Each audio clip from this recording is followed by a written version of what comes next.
guys. Welcome to What the Football. That was the shots of some Argentinian fans chilling out, maxing, relaxing, all cool, enjoying the time in Brazil. All 100,000 or so that Shobin mentioned on the show last time. Having a blast, having a good time. I love the way you could just hear Lakshmi like, wait, can we ask you a question? No, we're busy partying, girl. Sorry, can't get to it. Right then, guys, as always, Chaitanya is here in the studio with me, and we've got Srinivasan joining us on Google Hangout, possibly more later. And right then, we have our finalists. We have our finalists, and well, we do have our finalists, and I did not want to wear your jersey. Yes, I wanted you to bring it up. Oh, by the way, if anyone notices me fiddling around with my feet, I've made a thing that I'm going to hold this ball here the entire show. So, whoa. Let's see if I get a cramp later, that'll happen. Right then, image of the day. Check this out to do with last night's game. What are the two number 10s saying to each other? What is Messi saying to Schneider? You can also do it the other way around. What's Schneider saying to Messi? We'd love to know. At India Post Live is our Twitter handle. Use the hashtag WTFootball. Let us know what you think. Don't forget, there's that prize to Brazil that you can win on IndiaPostLive.com. Do log on and check that out. Win yourself a trip to Brazil, because it's fun and it's cool, and I wish I could do it instead of being here. So that's that. Right then, let's talk straight about our game last night. What are you pointing at? Who do we have there? We have Srinivasan on We have Hangout. someone new. We have someone new. Good. Nikhil has deserted us. Arjun is not so here has today. so has Costa Rica him so. Yes, that is true. Right then, the Dutch last night, Van Gaal's tactical genius not working to plan. Nervous. The Netherlands team was nervous during the penalties because, as we read after the game ended, two players decided to say no to taking penalties in the shootout. And that would be Huntelaar, who of course scored an awesome penalty the last time he was called up. So, was that what that? You heard it was just pressure, or? Well, it could be a mix of pressure, a mix of lack of confidence, a mix of because the Dutch team were very cool, calm, and composed for 120 minutes. They were not flustered. They kept giving possession back and forth, always trying to make something. But surprised that it came to such a lame end with. Well, you have to give the Argentinians some credit because they stifled their the Dutch I think creativity. it was just individual performances. Messi not being one of them. For me. Again, for you and for me, I think it's the defenders that we have. It's Flar and Mascherano, yes, who the Mascherano. Too of the good, game, the Mascherano of the. There, I've dropped it. Okay, well, anyway, that was starting to hurt. Mascherano, what a performance! Let's go straight to Srinivasan on Hangout. Who do you think had a better game, Vlar or Mascherano, out of the defenders? Oh, of course, Mascherano, the El Jefecito, the little chief of Argentina. He was, fabulous yesterday. He has been fabulous the whole tournament. I won't be surprised if he wins the golden ball. He orchestrated passing from as a deep lying midfielder. He organized the defense. He was scintillating in getting all the key tackles. He made that exquisite tackle of Robin. That last ditch tackle. He and Messi are basically the fulcrum for Argentina, and he has been very good all along for Barcelona for quite some time. But he plays a different position for Barcelona. He plays. It makes you wonder why they play him at centre back at Barcelona when he's convincing at this other role. Well, I think that's a lot to do because of the fact that even during his Liverpool days, pardon me, you saw a lot of him in a more advanced position, doing what Steven Gerrard does now for Liverpool. I think Barcelona saw some potential there with his defensive abilities drilled in him.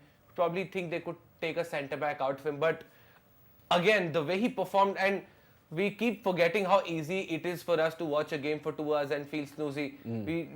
We forget that these guys' bodies are on the line for 120 minutes to be on that focus. And you mentioned that the defense were the only ones who stayed on the pitch the whole time pretty much. The entire back four of Argentina was not substituted, played the entire two hours.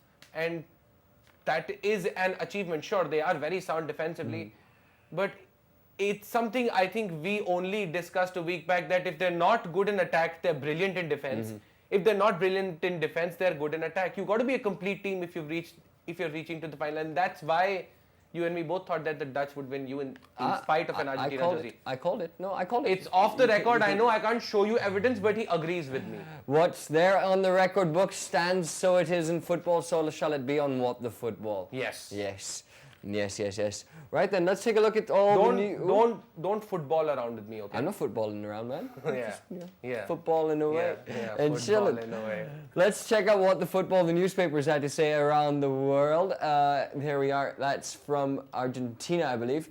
Yes, Happy days. that's the national paper. Ole, well, Sergio Romero was taught penalties in AZ Alkmaar when Louis van Gaal was the coach. Van Gaal takes the credit for his heroics as the paper leads with it. Says that he taught him penalties and comes back to haunt him in the worst stage of them all. So yeah, he was Argentina's hero in a very, very boring game. Right, on to the next. We got the ones from Brazil. Choreo Brasilianes. No, Brazilians. You want to go with the headline while I give them the translation? Come on. I don't speak Portuguese. Yeah, neither do I, but do vale ailemao. Tango Argentino means, it's very, very clear. The Brazilians hit the site of an Argentinian team at the Maracana. They're saying in their front page that the German team, this is your home final. You come home. We're not going to support Argentina. You're only going to see a wave of yellow and white. Fair enough. Of course, Germany building up to the big game. 3 days to go. 3 nights to go. 3 days, days 3 nights to go. And well, they are ready because Bayern have had Messi's number, and so have the German team because half of them are Bayern. So true say. And a dejected Dutch Telegraph, which leads with, well, the sight of Wesley Sneijder missing that penalty kick, and with him the dreams of the Dutch team gone. Dream beyond is what they Dream beyond is what that means. They have to settle with a consolation final, as they've said, in Brasilia against Brazil. A match a lot of people would have said would have been the final. It's true. But then, as the luck of the draw turned out, that'll be a nice game to watch now as well. At least we'll have a little bit of Brazil, of course, going for their pride, and the Dutch. Let's not forget Marca. The Spanish paper making its delight known as Messi does fly straight in the Spanish continent. Argentina to remain in Brazil.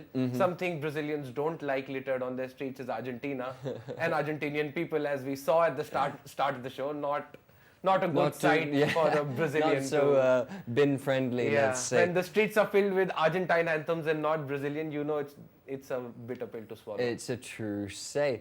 But we do have something cool that this came out about a day or so ago. Of course, the man, the boy, the kid, the wonder, Messi is all the talk. Oh, yes. That was another bet. They bet if I drop anything today. Good stuff, guys. You win.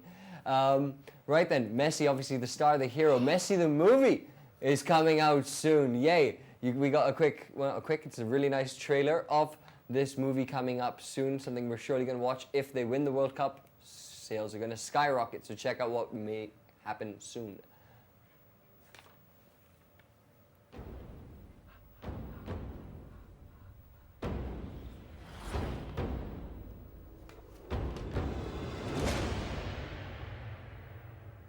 Lo primero que tenemos que definir, a mi entender, me parece, ¿no? Que es por qué es un enorme jugador. Oíme bien, vos vas a ser el mejor jugador del mundo. El partido empieza ya. ¿Estamos listos? Ya. Abuela, ¿puedo jugar yo? Era tan chiquitito, tan metido. Fuera de la cancha no dabas.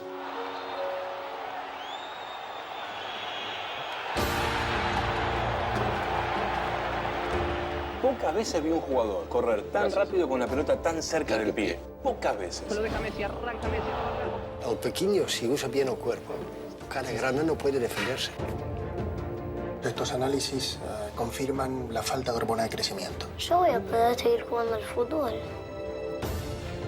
Hay 2 clubes que no le pudieron hacer ese tratamiento a Leo, ¿no? ¿Será porque no lo veían como crack? Si Leo se hubiese quedado en Argentina, no sé si hubiese llegado a lo que llegó. No. Él tenía el objetivo que era jugar en el Barcelona. O sea, Messi donde vaya va a ser el mejor.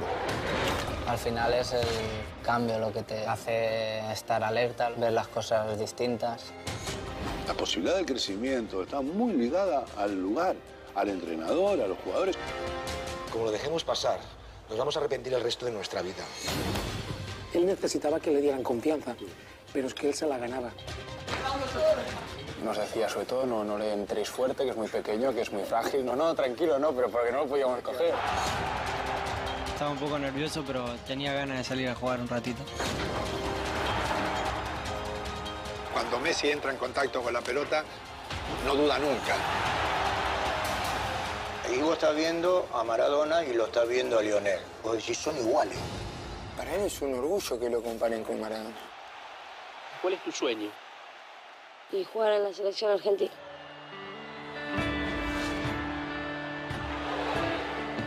Una falta de respeto que lo comparen con Maradona. Se lo criticó mucho. Le jugó en contra de no haber jugado en un club argentino. Que él pensó en abandonar la selección. Son esas personas que de repente vos pensás que no está, pero está.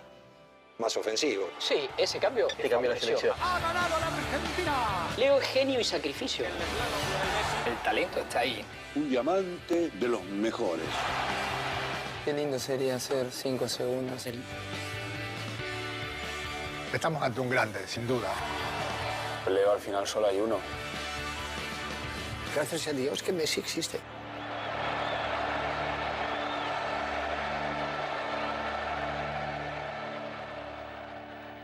Right then, now that obviously looks really cool. We gotta apologize. There were supposed to be subtitles. There are subtitles on the video. It just got a little chopped off.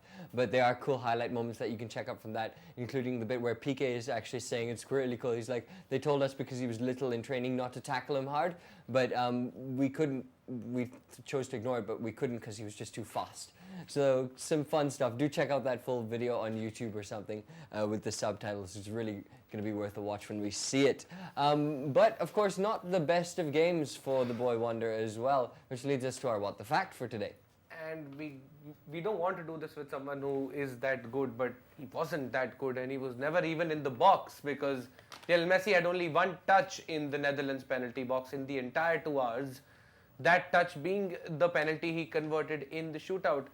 I think that's the reason why I could not see, me, or the world couldn't see goals from Argentina, because say as they may and deny as much as they would, the team does rely too much on Messi, too much sometimes, too much for their own good. You could fault Netherlands' problems to a lot of factors, nervousness, being there, done that, chokers, whatever.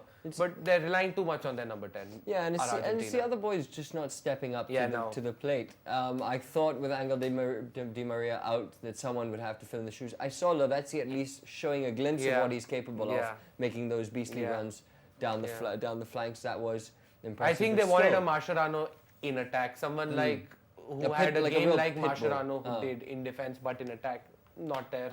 Not present. Because you don't really expect a World Cup semi-final to go scoreless for 2 hours. First time ever in history. First time ever in history. So there's another fact. What the fact for you guys.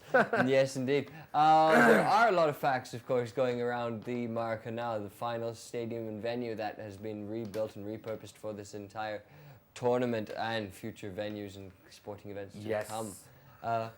Right then, we've got a cool little time lapse to show you while we talk you through some points. And well, as opened in 1950 to host the FIFA World Cup, sadly Brazil lost the deciding game in that World Cup to Uruguay 2-1, but has played host to some of the most varied and some of the most headlining events ever in the world, with Frank Sinatra, the likes of George Michael, Guns N' Roses, Prince, In Excess, Sting, Madonna, and a Roberto Carlos in there too. Yay. Hey. And since it has held a maximum capacity of 183,000 people, it has been renovated thrice. So a lot that goes on in that renovation itself is going to play the host on Sunday. Indeed. So that's going to be a cool venue. If you guys are down there in Brazil, lucky you. We're very envious. It looks like an awesome place to be for the finals. Right then, let's talk a little bit more about the game last night. I really felt that, like we were saying, Di Maria was short on, he wasn't there, right? So covering for him, they didn't have anyone doing that. Yeah, they were his changing. Role. Yeah, they were changing that role because you had that attack on the right from Lavezzi, but Argentina couldn't have picked a worse time to have Angel Di Maria unavailable. And we saw that throughout the 2 hours. The left side was completely red. Marcus Rojo was spraying crosses at the end. There was no connection. He was obviously deputized with the job to run back and down the flank. But again, you keep doing that over a course of 120 minutes, the legs are bound to creak. Your passes are bound to go That's for sure. I'd like to jump now to Ravindranath, who's joining us on Google Hangout as well. Hello, sir. We've also been talking about Sergio Aguero, who came on as a substitute later on in the game. Not very convincing from him. Do you think he's just not fully fit, or was he just not gelling with this unit? Hello. No, we don't. I don't think we have that. Let me take that to Srinivas and then the same question. Yeah, I think Kun Aguero was injured, so when he came back, he was not in rhythm. I don't think he was fully fit. And Sabella made the decision to play him late, and therefore he was not in rhythm at all. I was actually surprised that Higuain was taken off. I think he did miss a couple of chances, but he did seem pretty much okay when he wasn't too bad. What was more difficult for me was the fullbacks, Pablo Zabaleta and Marco Rojo. They didn't really attack yesterday. I think partially that was because of the Arjen Robben factor. Maybe they thought it would be better for them to play as a block defensively. But there was no tempo in the game till the second half. And that actually, although Argentina was slightly superior to Netherlands, there was no bite in their attack. And Messi didn't have the ability to play the hook that he always plays, because there was no combining. He couldn't combine with anyone. There was no one forward. And you'd imagine, actually, given that Zabaleta, we've seen him do it for City so many times, getting behind and cutting that ball in and making those late runs from the flank. He is not being used like that at all by Argentina and Sabella. Is that just because they have faith in, or they should have faith in such a stellar attack that they don't need him to burst that much? I think if you talk about Pablo Zabaleta in isolation, I think the toll of a title-winning season with City has also taken to him. I think it's caught up to him, and again, Argentina have gone to extra time plenty. They know they've not done it the easy way, and when you get to these stages, you don't expect a lot of service from your fullbacks, considering factors like Arjen Robben are involved. Aside from that, I think Argentina didn't have any bite in their attack, because as much as Srinivasan said that Higuain did miss a couple of chances, the possession, I mean, whenever you looked away with Argentina having possession, you looked back, they did not anymore. The retrieval of possession was so quick by the Dutch. That's true. The ball robbing with Nigel de Jong in the middle, Wijnaldum doing his bit. I think the Dutch had a lot of possession that they could have done a lot of things with. I was more surprised with Netherlands remaining scoreless rather than Argentina. Mind you, if you were the manager, you probably would have, after seeing Klaasie's performance, probably would have started him. Yeah, started him and to good effect, because very, very composed on the ball. They call him in the Dutch local media and around the Dutch players and coaches in the country, they call him the Dutch Javi. Hey. He wears the number 6 jersey, is a pass master, does not have a commanding frame at all, but does his job and effectively. So, yeah, could have started with him, but then again, that's typical Louis van Gaal, throwing in a player who hasn't played a single minute of the World Cup and to give him a debut in the semi-final. Again, the timing of his substitutions too, early substitutions, 46th and then early in the 60th. And taking Van Persie off, a move. But then they weren't really left with the choice, because you could see Van Persie wilting and he wasn't really making a dent in the Argentine defense. But again, when it comes to penalties, surely his left foot was handy. But at the same time, we saw Klaas-Jan Huntelaar also score a penalty, and he has been the main penalty taker for Schalke too in club football. So it was a surprise that we did not see him kick the ball, maybe because, as you're right, he might have rejected the chance to take one. So yeah, you've done some reading as well, and you saw some stuff about that. Apparently the Dutch players were not so keen on, they weren't putting their hands forward like Messi was, for example. What's up with that? Because it's very, very surprising to see a centre-back who plays for Aston Villa is not known around in football as the best dead ball taker. To see Ron Vlaar first up was a bit of a surprise, considering Klaas-Jan Huntelaar should be the first one. You send your best kick takers, i.e. strikers, to the spot. Very, very surprised that he refused.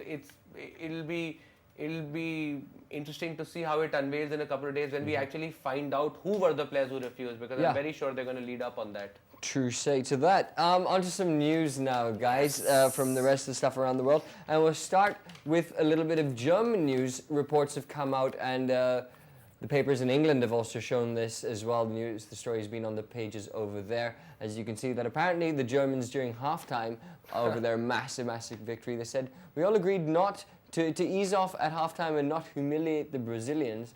But the Brazilians made it so easy for the them, Germans yeah. that they couldn't help but do it. It's not like they could be like, no, we won't score. I think that'll be the only time Andre Schürrle goes back to the dressing room and gets scolded to score goals.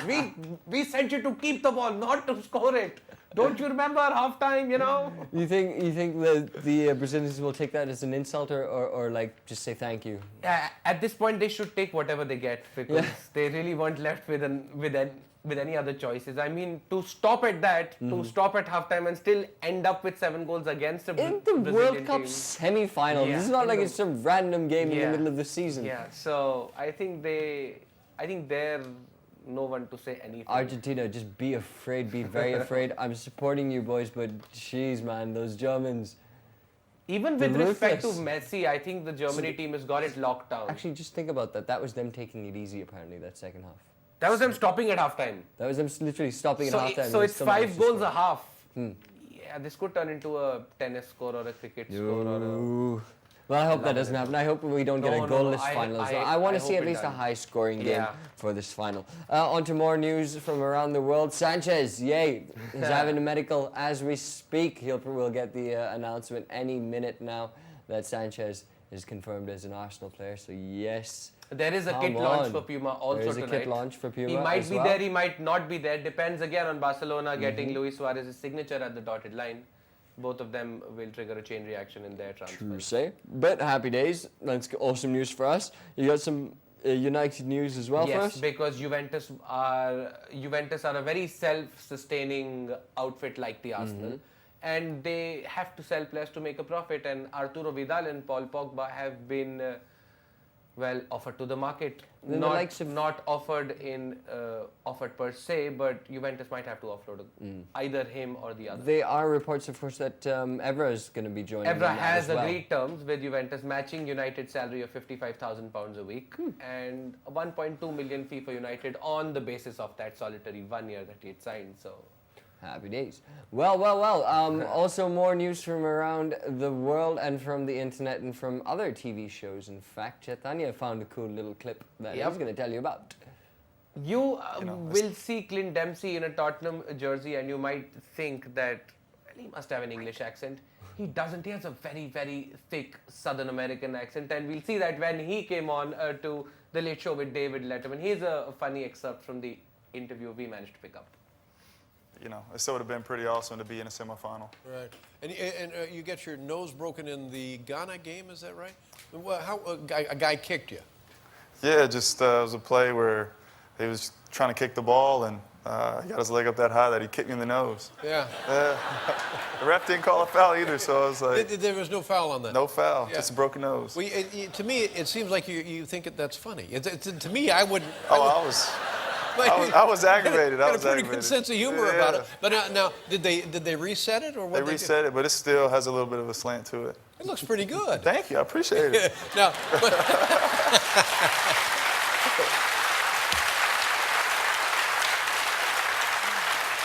I went to Brazil and all I came home with was a broken nose.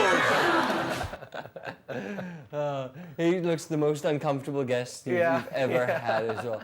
Yes, there's a slight slant in it. No, I'm very sure he's managing the alignment of his nose. Yes, sure. Right. More news from Germany now as well. And bars and bakeries in Germany have had a crisis. They had an offer. Many of them had offers going on to give away free beer or shots or buns or what have you whenever Germany scored a goal. As you can imagine, for the Brazil game, that didn't go too well for them. So now there are a lot of broken, and not in like broken as in financially broke bars and bakeries who've given away too much free stuff, and now they're truly footballed. So yes, they are. They are absolutely footballed. And who would have expected their own country's players to football them in the head? Absolutely. We also got another cool thing that Carlos Puyol and Gisele Bündchen, nice little combination. will be handing over the World Cup, as is tradition to do so, the winning captain of the previous winners. Shakira performs the anthem. And Shakira performs the anthem. So that'll happen before Sunday night. No more Pitbull. No more Pitbull. Yes. Yay. Yes. Yay. Happy days. Oh, and did you see how our show made an impact on the ads? The Zolo ad has gone. It's gone, right? I has think gone. that was us, guys. I think that was us. Yes. I think that was us. Fantastic, fantastic. Right then, that's pretty much it for today. There's not much. Tomorrow we're going to be talking a little bit of fun and action. Of course, building up to the big World Cup game, the finals, Argentina, And we have Germany. our Oscars. And we have the Oscars on Monday. Don't forget that there will be one show happening still after that game finishes, where we'll be giving out the awards, the Oscars. The Oscars. You'll see what we mean soon enough. Yeah, Yes, there's a indeed. lot more from where that came from. Right, so do stay tuned to India Post Live for that. In the meantime, we'd love to hear your thoughts on Twitter at India Post Live. Do comment in with all of your stuff there. Use the hashtag WTFootball. Anything cool, we'll show it to you. Image of the day, we'd love to hear your captions and thoughts on that as well. Don't forget about that. What did Schneider say to Messi? What did Messi Snee to Snyder? Snee to Snyder. Snyder. Spielen. And that's pretty much it. And there's, of course, the prize to Brazil. That's also available on IndiaPostLive.com. Win yourself that trip down there. However, if you are not winning that trip, you might have wanted to be in Buenos Aires last night, and that's what we're going to leave you with tonight. From everyone here in the studio, that's Chaitanya and I, and everyone who's joining us on Hangout today. We couldn't talk too much because we were talking about other stuff, and there's not much to talk about when there's no football on. So that's the end of our show, guys. Thank you so much for tuning in, and enjoy these shots from Buenos Aires. World Cup, man. World Cup. Take care, guys. Enjoy the football.